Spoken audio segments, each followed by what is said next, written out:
దురదృష్టవశాత్తు మల్లయ్య యాదవ్ గారి మీద వారు దాడి చేస్తే రాళ్లతోని కొట్టి కిరాతకంగా అక్కడే లింగంపల్లిలో దాడి చేసి చంపేసినారు. ఇది ఒక చోటనే కాదు, ఇట్లా చాలా చోట్ల చాలా దాడులు జరిగినాయి. ఇక బెదిరింపులకైతే లెక్కనే లేదు. అంత ఎంత గలీజ్ అంటే రాజకీయం ఎంత గలీజ్గా మారిందంటే కాంగ్రెస్ వచ్చినాక మనం కూడా ఉన్నాం 10 ఏళ్ళు ప్రభుత్వంలో, కానీ ఎప్పుడు ఇంత చిల్లర రాజకీయం చేయలే.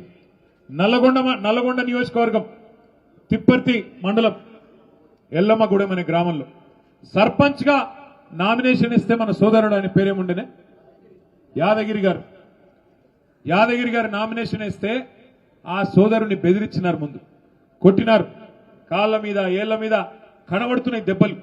ఎగ్జామినేషన్ చేస్తే ఏ డాక్టర్ అయినా సర్టిఫికెట్ ఇస్తాడు, బాగా కొట్టినారు. కొట్టడమే కాదు, అయినా కూడా ఆ తమ్ముడు వినకపోతే కారులో వేసుకొని కిడ్నాప్ చేసి తీసుకొని పోయినారు. తీసుకొని పోయి అక్కడ ఉండే మంత్రి బలుపుతో ఆయన కనుసన్నలో ఉండే ఆయన అనుచరుల అహంకారం వల్ల మూత్రం దాగిపించి ఆయనను బెదిరించి ఇన్సల్ట్ చేసి అక్కడికక్కడనే ఆయనను అవమానించే ప్రయత్నం చేసినారు. అంటే ఎంత కిరాతకమైన ఎంత చిల్లర వికృతమైన రాజకీయం ఇది ఈ జిల్లాలో జరుగుతున్నది కాంగ్రెస్ నాయకుల కనుసన్నల్లో. ఒక్కసారి మీరు ఆలోచన చేయండి. అట్లాగే 1-2 కాదు, ఇట్లా ఎన్నో ఉన్నాయి ఉదాహరణలు. హుజూర్ నగర్ కాన్స్టిట్యున్సీలో అయితే మన వాళ్ళని తీసుకొని పోయి పోలీస్ స్టేషన్లలో కూర్చోబెట్టి బెదిరించి ఆఖరికి కాంగ్రెస్ మండల అధ్యక్షుడిని పోలీసు కూడా పిలిపించుకొని వాళ్ళకు మన క్యాండిడేట్ని అప్పచెప్పి పంపించే పరిస్థితి. ఇంత చిల్లర రాజకీయం ఇవాళ ఈ జిల్లాలో జరుగుతూ ఉన్నది. పోనీ ఇదంతా ఒక దిక్కు అయిపోయింది. తర్వాత ఎలక్షన్లు అయినాయి, మనోళ్ళు మొక్కవోన్ ధైర్యంతో కొట్లాడినారు. నకరేకల్ నియోజకవర్గం చినకాపర్తి అనే గ్రామంలో మనకు పడ్డ ఓట్లను, మరి అధికారులకు ఏమైందో నాకు తెలియదు, మనకు పడ్డ ఓట్లను అవి కలిపితే మనం గెలిచిపోతాం, అవి పక్కకు బారేసి పక్కన మోరులో దొరికినాయి. మన లింగయ్య గారు పోయి చిరుమర్తి లింగయ్య గారు కొట్లాడి అట్లెట్లా మీరు లెక్క పెట్టారని గొడవ చేస్తే అది మొత్తం రాష్ట్రం దృష్టికి వచ్చింది. అట్లాగే ఇక్కడ రాఘవాపురం గాని వాసాల మర్రి గాని మీ యాదాద్రి భువనగిరి జిల్లాలో గెలిచిన వాళ్ళని కావాలని ఇవాళ దగ్గర రాష్ట్రం మొత్తం నిన్న కూర్చొని లెక్క తీసినాం మన పార్టీ ఆఫీసులో. రాష్ట్రం మొత్తం ఒక 100-150 గ్రామాలు ఇట్లున్నాయి. మనం గెలిచినాక కూడా కావాలని రీకౌంటింగ్ పెట్టి దొంగతనంతోని అధికార బలంతోని అధికార దుర్వినియోగంతో గెలిచిన ఒక 100-150 గ్రామాలున్నాయి. ఒక్కటి కూడా వదిలిపెట్టాం, కోర్టుకు పోతాం, తప్పకుండా గెలిచి వచ్చేదాకా మీకోసం కొట్లాడతామని చెప్పి కూడా నేను విజ్ఞప్తి చేస్తా ఉన్నా. మనం ఎమ్మెల్యేలనే ఇడిచిపెట్టలేదు.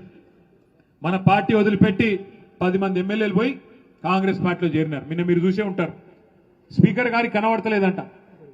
ఏది ఎమ్మెల్యేలు సిగ్గు లేకుండా వాళ్ళే చెప్పుకున్నారు. మీరు చూసే ఉంటారు, ఇక మీ పక్కనే ఉంటుంది నియోజకవర్గం, ఎక్కువ దూరం లేదు, ఇటుకెళ్ళి ఒక 30-40 కిలోమీటర్లు స్టేషన్ గన్పూర్. కడియం శ్రీహరి గారు ఆయన్నే చెప్పుకుంటున్నాడు, నేను అభివృద్ధి కోసం కాంగ్రెస్ లో చేరినా అని ఉపన్యాసాలు ఇచ్చిండు మైకులలో. కానీ స్పీకర్ కనబడతలేదంట, వినబడతలేదంట. అంటే ఎంత గలీజు, ఎంత వికృతమైన రాజకీయం అంటే స్పీకర్ గారేమో ముఖ్యమంత్రి ఏం చెప్తే అది ఆయన చేస్తా ఉన్నాడు. ఇంకా గలీజ్ ఏంటంటే 10 మంది ఆ ఎమ్మెల్యేలు ఎవరైతే పోయినారో వాళ్ళు ఇలా ఆడనా మొగనా చెప్పమంటే చెప్పాలని పరిస్థితి ఉన్నారు. వాళ్ళు ఏ పార్టీ రాబాయి నీదంటే ఏ పార్టీ ఆనికి తెలియదు.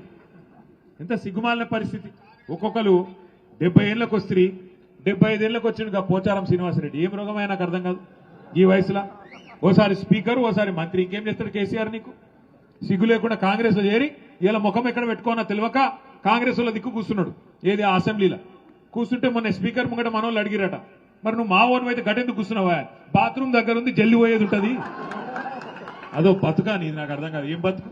ఇంతకాలం 70 ఏళ్ళు సంపాదించిన పేరంతా నాశనం చేసుకుంటే రేవంత్ రెడ్డి సంకల చేరి ఎందుకు ఆ బతుకు? నాకు అర్థం కాదు. చచ్చిపోయింది న్యాయం కాదు దానికంటే. ఎందుకు ఆ బతుకు? 10 మంది ఎమ్మెల్యేలు ఏం బతుకది? గబ్బిలాలు కదా సూరు పట్టుకొని ఎలాడినట్టు అక్కడికి పొగ పెడుతుంటే సి అని కొడుతుంటే ఏ పార్టీ చెప్పుకోలేని పరిస్థితి. ఓ పెద్ద మాటలు చెప్తాడు కడియం శ్రీహరి. ఏదో కడియం అంటే కమిట్మెంట్, క్యారెక్టరా కాకరకాయన ఆయన చెప్తున్నాడు. నేను చూస్తున్నా, ఆడ పోతున్నప్పుడు చూస్తున్నా వరంగల్. కమిట్మెంట్ అడు. ఏం కమిట్మెంట్? ఏమిటిది? ఏ పార్టీలు ఉన్నాయా అంటే అతి తెలివి. యా పార్టీలు ఉండాలో ఆ పార్టీలనే ఉన్నాడు. ఎట్లుంటుందంటే ఇప్పుడు మీ కొడుకో బిడ్డనే ఉంటారు, ఇంటికి రాలేదు, ఆలస్యమైంది, లేటుగా అవుతుంది, రాత్రి 9 అవుతుంది, 10 అవుతుంది, సలిపూట, ఏడున్నారా పిల్లగాడని నువ్వు ఫోన్ చేస్తావు అనుకో. ఏడున్నారా కొడుక అంటే 7 ఉండాలనో గాడినే ఉన్నా అన్నాడు అనుకో. ఏమనిపిస్తుంది? దౌడ మీకెళ్ళి ఒకటి తప్పబుద్ధి కాదు. ఒక గట్లే ఉన్నది కత్తియాల మన పాటలకి వెళ్ళి పోయినోలేదు. ఇలా నకరాలు కాకపోతే నాకు అర్థం కాదు. ఓ రేవంత్ రెడ్డి ఉండేది 3 ఫీట్లు కానీ 30 ఫీట్లు డైలాగులు కొడతాడు. ఓహో ఆహా ఏదో పెద్ద గెలిచినా పీకినా అడ్డిమారి గుడ్డి దెబ్బల ముఖ్యమంత్రి అయినవు మాకు తెలియదా నీకు తెలియదా మనోళ్ళు ఏమనుకున్నారు మీ ఆలేరులో భువనగిరిలో కూడా ఏమనుకుర్రు అంటే నేను చెప్తాగా రావు ఏమనుకుర్రు అంటే మీరు కూడా వాస్తవానికి ఆలేరు వాళ్ళు భువనగిరిలు కూడా పోతే శేఖర్ రెడ్డి పోతాడేమో సునీత పోతుందేమో కానీ కేసీఆర్ ఉంటాడు కదా అనుకున్నారు అనుకురా లేదా అంతేనా అనుకొని ఏం చేసిరు మీరు ఇంట్లో అన్నారు ఆయనతో మొదటికి మోసం వచ్చి మరి ఈడ శేఖర్ పోయి ఆడ సునీత పోతే కేసీఆర్ ముఖ్యమంత్రి ఎట్లయితాడే నాకు అర్థం కాదు అక్కడ మనం దెబ్బతిన్నాం ఇంకా చిన్న లాజిక్ మిస్ అయినాం అన్నట్టు గది జరిగింది నిజానికి కేసీఆర్ గారి మీద రాష్ట్రంలో ఏ మనిషికి కూడా కాంగ్రెస్ వానికి బీజేపీ వానికి కూడా నిజంగా చెప్పాలంటే ప్రేమనే ఉన్న తప్ప కోపం లేదు ఎందుకంటే వాళ్ళకు కూడా ఎరికే బయటికేదో మాట్లాడతారు కానీ తెలంగాణ అనే రాష్ట్రం వచ్చిందంటే 2001లో ఈ జిల్లా గులాబీ జెండా ఎగిరితేనే కదా వచ్చింది కేసీఆర్ పార్టీ పెడితేనే టీఆర్ఎస్ పుట్టింది టీఆర్ఎస్ పుడితేనే 13 ఏళ్లు కొట్లాడితేనే ఆఖరికి కేసీఆర్ గారు సావు నోట్లో తలబెడితేనే అప్పుడు కదా తెలంగాణ వచ్చింది ఆ తెలంగాణ వస్తేనే కదా ఇవాళ టీపీసీసీ టీ బీజేపీ టీ ముఖ్యమంత్రి వచ్చిందే కేసీఆర్ వల్ల కదా అందుకే వాళ్ళకు కూడా ఎరికే మనసులా మహేష్ గౌడ్కి ఎరికే రామచంద్రరావుకి ఎరికే అందుకే బయటికేదో మాట్లాడతారు కానీ ఆడనో ఇన్నో మళ్ళీ మేము కలిసినప్పుడు పెద్ద ఆయన బాగున్నాడా అన్న ఎట్లున్నాడన్నా అని మంచిగానే మాట్లాడతారు ఎందుకు చెప్తున్నా అంటే మనము వాస్తవం ఎక్కడ చెడగొట్టుకున్నామంటే నిజానికి ఈ మాట ఒప్పుకోవాలి మనం కూడా 10 ఏళ్లు ప్రభుత్వం నడిపినాం కానీ పార్టీ కార్యకర్తలు కమిటీలు పార్టీని బలోపేతం చేసే విషయం కొద్దిగా పక్కకు పెట్టినాం కొత్త తప్పు చేసినాం ఇది వాస్తవం అందుకే ఇప్పుడు సునీతకు వచ్చిన చెవులో చెప్తున్నది రామన్న